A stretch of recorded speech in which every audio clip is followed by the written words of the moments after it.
Do you know the importance of a grower-producer champagne? Or how about why you want to have Grand Cru grapes to be able to make your wine from? Hi friends, my name is Sarah and I'm a certified sommelier and host of the Wine CEO podcast show, and we are in the middle of my mini series on champagne. I had the great opportunity to travel to this amazing wine region this last summer, and I met with dozens of winemakers and wine industry professionals to learn a little bit more about the amazing wines made in this region.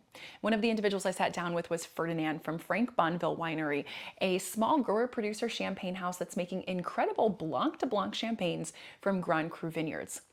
If you're not quite sure what I'm talking about yet, then this is the perfect episode for you. Let's go ahead and dive into my conversation with Ferdinand so you can learn a little bit more about this amazing grower producer in the Champagne region.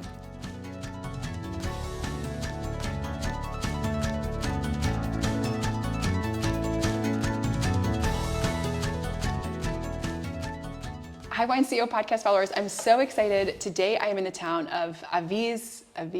Yes? You did, right? We're working on this. My French is, we're working on it. I'm in the town of Avize in Champagne, and I'm here with Ferdinand Ruel from the Franck Bonville Winery, and we are here to talk about this incredible family winery. His stepfather, Olivier, is the owner and current technical director of the winery, but Ferdinand is the managing director. He does a lot of the business and helps with the winemaking and the whole process, and is the next generation. So Ferdinand, thanks for coming on the Wine CEO podcast today. Thank you for visiting us, and happy to be here with you. Yes, thanks so much for having me. So we've been talking a lot. You've given me a beautiful tour of the facility and the winery. So tell me a little bit about the history. How old is the winery? And tell me a bit about what type of wine you make here in the region. Sure. So the Bonville family is comes from Côte des Blancs, so this part of Champagne where Avize is in. And the brand Franck Bonville really start after World War II, so that's when really the first bottle were sold with the name Franck Bonville on it. But there were winemakers before the war already, between the two wars. At this time, they would grow the grapes and sell it to big houses. In the 1930s, the economic situation was not that good, and the big houses were not buying the grapes, so they decided to buy a place with cellars, with a press, and to start and do their own wines. And that's how it started. So in the 50s, and then between the 60s and the 80s, Franck Bonville, so Olivier's grandfather, bought more and more vineyards around the house. And then it was Gilles Bonville, so Frank's son, Olivier's father, that came in the 80s and that modernized the exploitation, the domain. And Olivier, my stepfather, came in the 2000s after enological studies, and really designed and developed the style of the house. In the last 20 years, and it was also the 2000s were the start of the movement to export for the growers. So he developed that as well. So that's why today we are distributed in quite well in the whole world. And yeah, so a little word about the wines. The particularity of the house is that we have 15 hectares of Chardonnay only. So Chardonnay is the only grape that we grow on the estate. And this Chardonnay comes from 3 villages. Avize, so we're in Avize right now. Auger, the village that is 2 kilometers in the south. And Le Mesnil-sur-Auger, another 2 kilometers in the south. So 3 Grand Cru villages in Chardonnay. And so all our wines, the whole range is only Chardonnay, so only Blanc de Blanc, Grand Cru. So that's the idea. Amazing. And as a small, sorry to interrupt, as a grower producer, which is different than a lot of larger champagne houses where they may buy the grapes from the growers. So you grow all your own grapes, produce all of your own wine, and you said you make about 150,000 bottles a year? Exactly. So 100% of the grapes that we use are owned. It comes from the vineyard that we own. And we have 15 hectares, so that represents, depending on the years and the yield, but approximately between 130,000 and 150,000 bottles per year. Amazing. And you're all Grand Cru, right? So can you tell the listeners a little bit about what makes an area Grand Cru in Champagne? Because it's different from appellation to appellation in France. There is a Grand Cru scale. There is a Cru scale in Champagne with Grand Cru, Premier Cru, and without Cru, let's say. You have 17 Grand Cru villages. 40-something, 42, I think, Premier Cru villages, and in total you have 319 villages in Champagne. The Grand Cru villages in Champagne was built this way. So the houses, they buy grapes to the growers, and 100 years ago, they would buy at different prices depending on the quality of the grapes or depending on the value of the villages. Some villages were more sought after than others, and at some point, so they put a scale on this market situation. So the villages in which we were buying the grapes at the highest price were the Grand Cru, let's say, and that's how it was built. Also based on geological situation, but the prices was already reflecting that. So basically, in Marne, if you take the area where you have chalk quite close to the ground surface and oriented east and southeast, you are in the Grand Cru villages. That's still a little bit how you see this. So the Grand Cru scale in Champagne is a bit different from other regions because all the village is Grand Cru. So all the village of Avize, even though some plots in the corners may be less qualitative, to be honest. In Alsace, for example, in a single village, you can have some plots that are Grand Cru and some others that are not. So it's not exactly the same system. And to be fully honest with you, one of the drawbacks of the Grand Cru scale could be that it was created quite a long time ago, and after that, new parts of Champagne were added to the Champagne area, like Aube, and so there are no Grand Cru in Aube because Aube was not part of Champagne when the Grand Cru scale was made. So it has also it's not negative. I mean that's history, but the kind of closed and forever sealed rankings is limiting in a way because it's not up to date. And if we were assessing today what a Grand Cru should be, maybe the output would be slightly different. But then, yeah, that's how it was created, and here we are in Avize Grand Cru. Okay, thank you for explaining that. So I think what I'm hearing is that there are incredible wines being made outside of the Premier Cru and Grand Cru labels, exactly. Definitely. Yeah. But it is a very prestigious thing to be able to be a Grand Cru, exactly. Because you know you have incredible terroir that your grapes are coming from. So a good historical acknowledgement there. Exactly. Yeah, awesome. That's it. The raw product from the Grand Cru villages, I mean, there is an intrinsic quality, and of course, then I mean, you can have bad growers with good grapes, but in Avize we have such good quality of grapes that honestly, even the minimal intervention in winemaking can do super good wines. But it's true that we taste super good wines from all over Champagne, and that's why we are proud to be in the Grand Cru village and in the Grand Cru area. We're proud of it. We're not hiding either behind it or not hiding it, but we just know that we should consider it like this, just like a history gift, and not we're not fighting the other with the Grand Cru world, I would say. I love that. Yeah. So are these the different soils from your different plots? Yeah, exactly. So so the scale is not respected here. So this is like 2.5 meters. So it's just to give the idea. Sure. And the Côte des Blancs is a chalky part of Champagne. Basically, you have the Bassin Parisien, so the Parisian area was the sea millions of years ago, and so you had layers of sediments that are buried underground. And at some point, the Bassin Parisien crumbled. And so the layers that were the sediment marine layers that were buried, it crumbles. It is like this, and this is Côte des Blancs. So that's part from the underground soil that came to the surface then, and it's the same type of geological stuff that happened in Burgundy. And so that this is why we have a lot of chalk.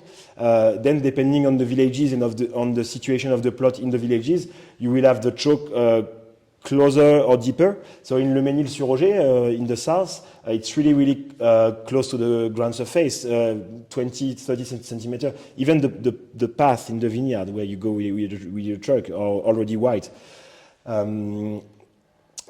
In Oger is a bit more in a kind of hole. So with the time, erosion brought soils on top of the chalk. So you have chalk, but on top of that, you have 2-3 meters of mixed between limestone, chalk, a little bit of every type of soil. And Avis is somewhere in the middle. We have the choke at like between 50 centimeter and 1 meter. So yes, that shows that even in 6 kilometers in a very choky area, then you have differences from one plot to another that we are trying to explain here, and trying sometimes to draw lines between the soils and the wines, even though it's difficult to be fully sure that this is the reason why the wine is like this.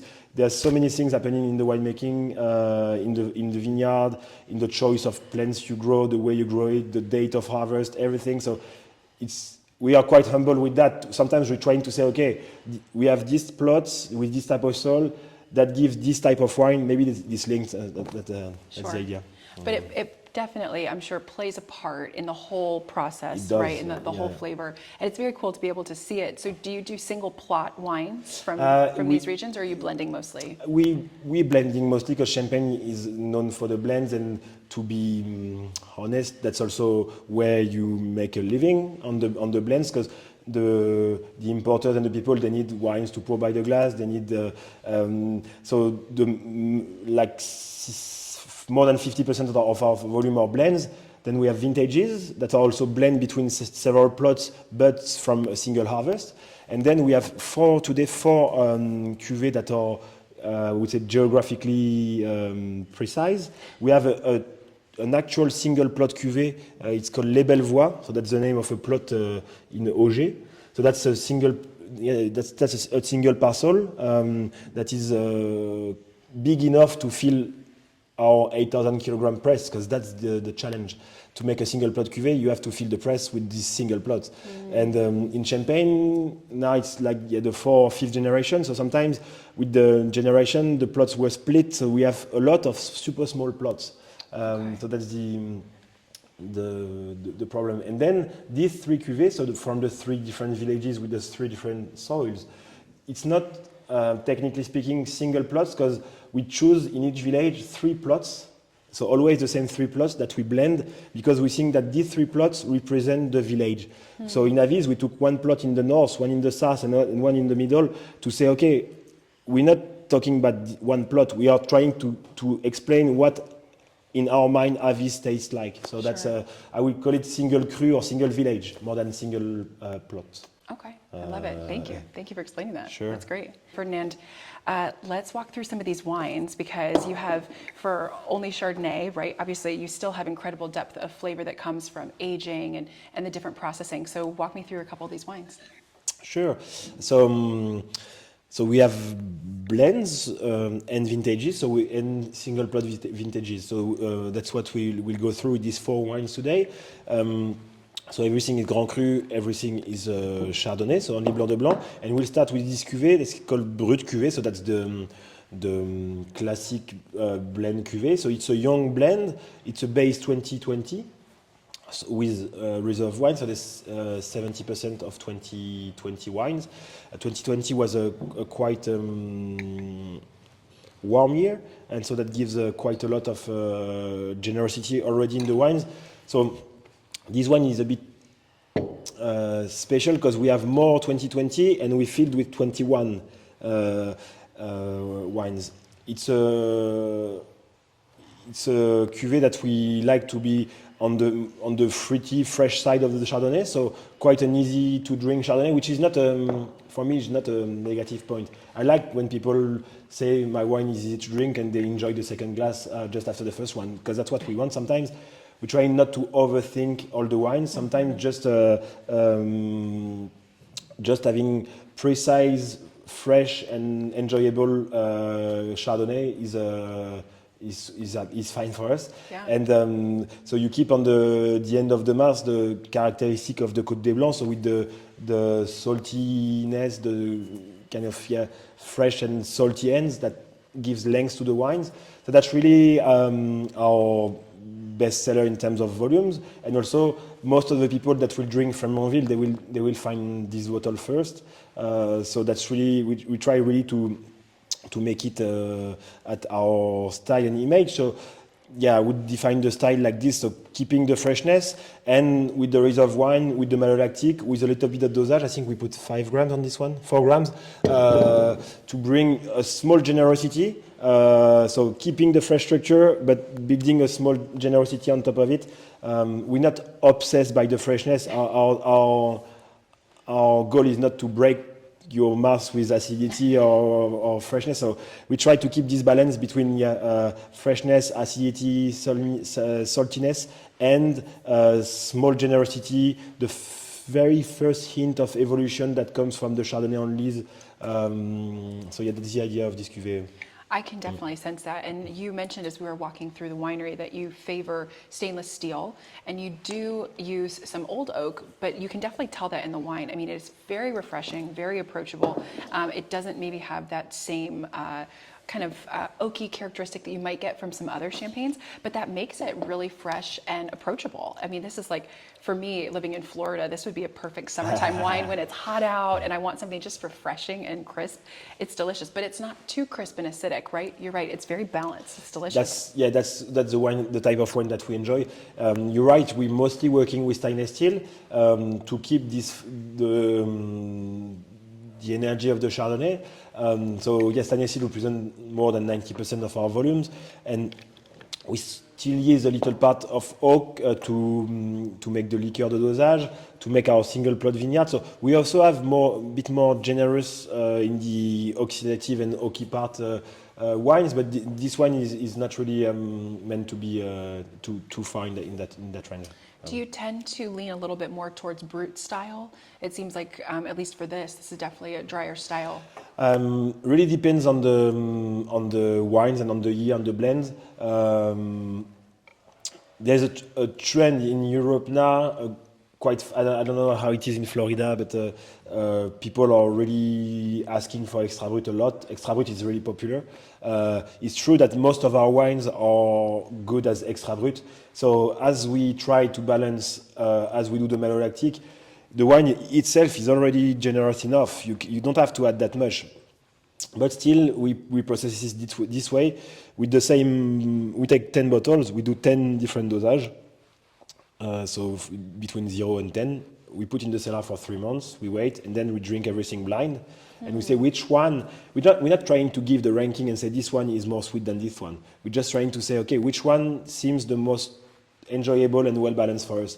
Sometimes it happens that it's 7 grams. If it's 7 grams, we put 7 grams. Okay. This time it was 4 grams because 2020 was already a rich year. And so we do it like this. And sometimes we could sell more if we would put extra brut on everything. But I mean, we're just trying to stay focused on this, just taste the wine and see what happens. That's great. But then, having said that, it's true that we often choose extra brut as a result between 2, 3, 4, because the Chardonnay on lees evolves, it gets more buttery, more pastry, bakery-like, and this gives enough richness. So you don't have to add that much liqueur. Okay. And I just wanted to add, we're not. I mean, for us, dosage is really part of the winemaking process. It can be seen as salt or spices for a chef, And so we don't see anything bad in the dosage. Sometimes it can be misunderstood, I think, because people have the feeling that we add some sugar in the end, like to hide or something, which was maybe the case in Green Harvest in the 80s, 90s. Today, we really see it as a way to give length and to really finish the wine. Sometimes just a little liqueur de dosage gives the wines an extra complexity and a length. When you don't have it, it like stops quite. So we are really thinking that it brings something to the wine, and that's why we are taking this decision as an analogical decision, saying, okay, what is best for the wine? If it's 7 grams, 8 grams, we put 8 grams, we write on the bottle, and that's it. Nothing to hide. Yeah. And I love that as the winemaker, you're truly waiting to see how the harvest is and what the wine tastes like before kind of making that decision and tasting it blind. Because I think, it's one thing to care about the marketing and what consumers might see from the label, but it's another thing to know that you're sticking true to your style as the winemaker, and it's consistent, and you know that it's a great quality wine. So that's awesome. Yes, as long as it works like this way. I mean, we growers sell our history, our terroir, our vineyard, and our style. So far it has worked this way. Olivier has worked this way to make the wine as he thinks they are the best, and then to try and explain that to the customers. It works that way, and we are managing to sell the bottles. I'm not judging. Sometimes, I mean, if you need to sell and you have to stick a little bit more to the market request, I mean, that's part also of the business, and everyone needs to pay the employees and to make a living. So we are lucky that today we can do the wines that we like, and our customers, importers, sommelier, they understand this and they like it as well. And I hope it goes on and that we can stick to this philosophy. I agree. That's awesome. We can move to the second wine. Perfect. It's another blend, so again, non-vintage, but we select wine on this one. So the cuvée is called Unison, and it's a blend of 2017 and 2018. So the wines stay longer in the cellar. So this one stays 4 years and a half. The idea here is to be more on the first evolution notes of Chardonnay, to try and have these more creamy, buttery, pastry notes. So leaning a little more into the malolactic fermentation kind exactly, of flavors. And more in the longer aging only, so more exchanges between the lees and the wine in the bottle. And this is a little bit the... Sometimes when I have appointment with a sommelier or with someone, and sometimes they say, oh, I'm in a hurry, just bring one bottle, we're tasting one wine. I bring this one. For me, it's the one that represents the style and the type of wine that we're trying to make the most. So we choose wine, when we do the blends, we choose wine with a bit more character and personality, knowing that they will have 4 years to soften a little bit. And so it's not just taking the same wines as the Brut and aging longer. We also consider a bit more intense wine in this one. Yeah, it's amazing how, I mean, just a little extra time, it really adds so much additional character and development to the wine. I mean, even the fruit tastes so different. It's incredible because obviously same grapes, same plot, but I mean, it tastes so different. It's incredible. Yeah, that's definitely the style of wine the style of Blanc de Blanc that we like. So at the age between the young world of Chardonnay and the beginning of the evolution, so that's where we try to be. It's beautiful, really beautiful. Again, still really approachable. It's still very fresh, and I think Blanc de Blancs tend to be, right, especially when you compare it to Blanc de Noir or just a typical champagne that would have the Pinot Noir and the Pinot Meunier. But it's even more, I think, developed than you might find a typical Blanc de Blanc. It just has this really beautiful, like, peach flavors, and the aromas give you even like a little touch of that brioche still. It's, really delicious. So that was our two blends, so Brut and Unison. That really represent the style of the house, and we are super proud of this cuvée. And now we move to vintages. So we have two cuvées. One vintage 15 and another vintage 15 that is single plot and oak barrel raised and fermented. So we'll start with the Extra Brut 15.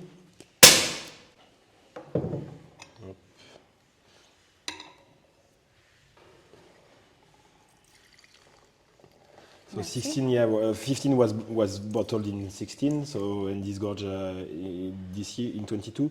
So that's 6 years and a half on lease. And can you mention the process quickly for the listeners on what the requirement for the region is versus what you've chosen to do with this particular wine? In Champagne, so we have in terms of duration. So basically, we have to remember we are a white wine producer. So basically, at the harvest we press the grapes. We do white wine. So after 2 weeks, 3 weeks, we have white wine. So in September, and then starting January 1st, we are allowed to bottle it. And so we we bottle in the spring, and so we add sugar and yeast in the bottle when we bottle, and we close with a metallic crown cap, and so that makes the second fermentation, and the bubbles appear. And then after this bottling, you have to keep the wines 15 months minimum for non-vintage blends, and 3 years minimum for vintages. For our blends, we basically do approximately 2 years on list, so 24 months. And for our vintages, depend on the vintage, but between 5, 6, 7 years. So this one is 6 years, yeah. Okay. You get this nuttiness immediately on the palate. That's incredible. Exactly, we're definitely more in this part of the Chardonnay aromas with the nuts, with the coffee, with a little bit more the bakery and this time of note, exactly. So yes, definitely more in this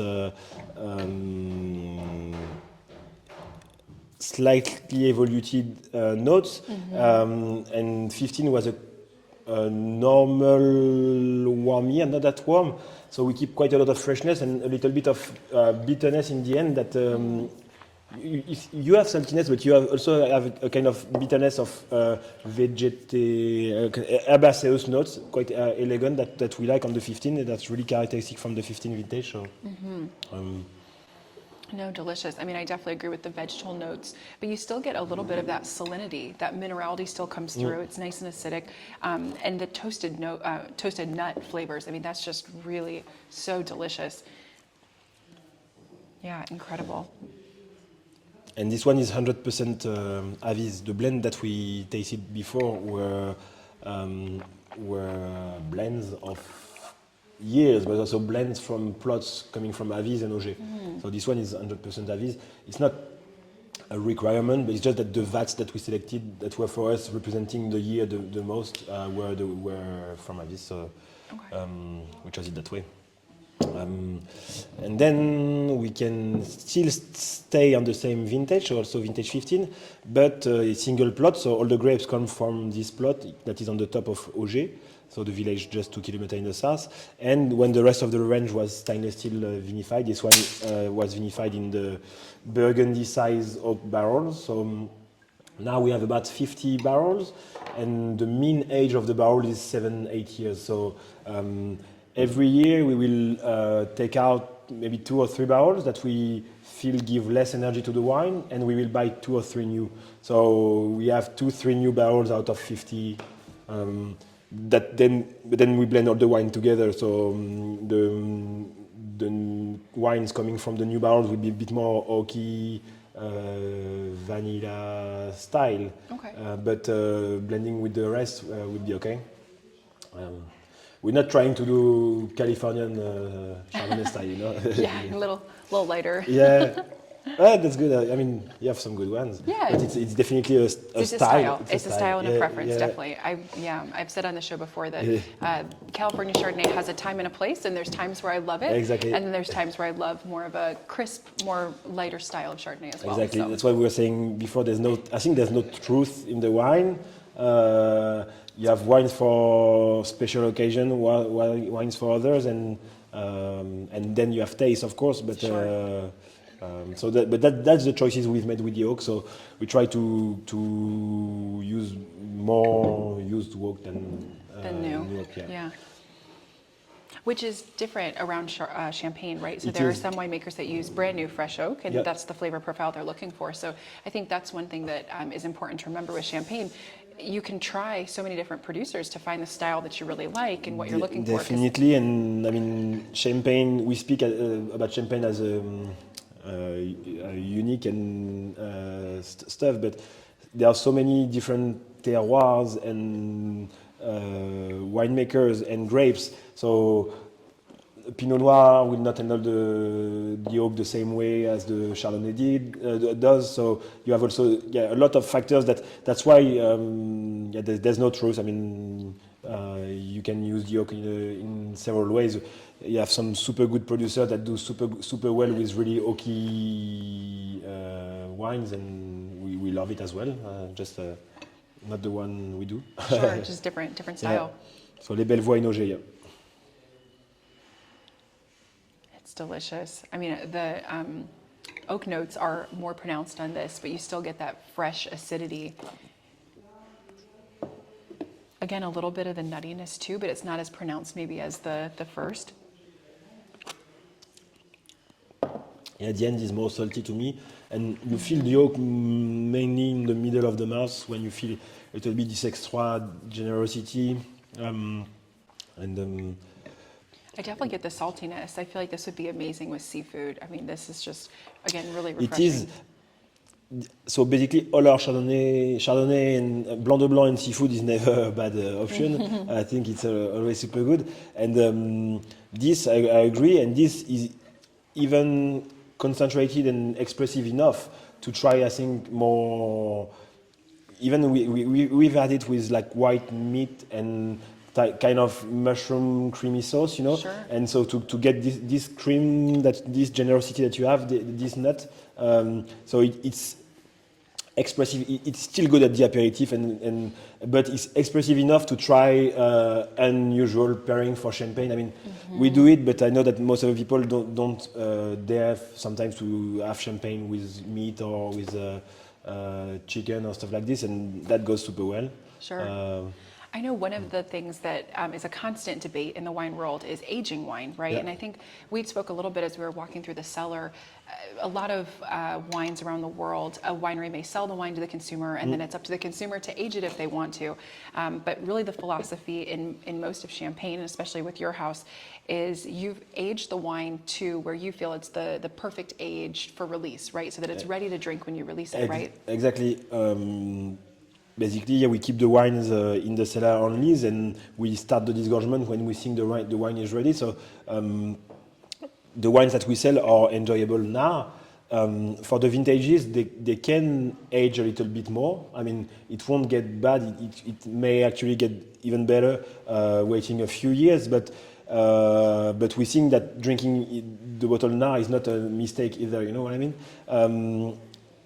On the blends, maybe we'd like to age it 6 months more or 1 year more. We're slightly going this way. We have to find the balance between the cash and the aging. To be honest, that's how it works as well.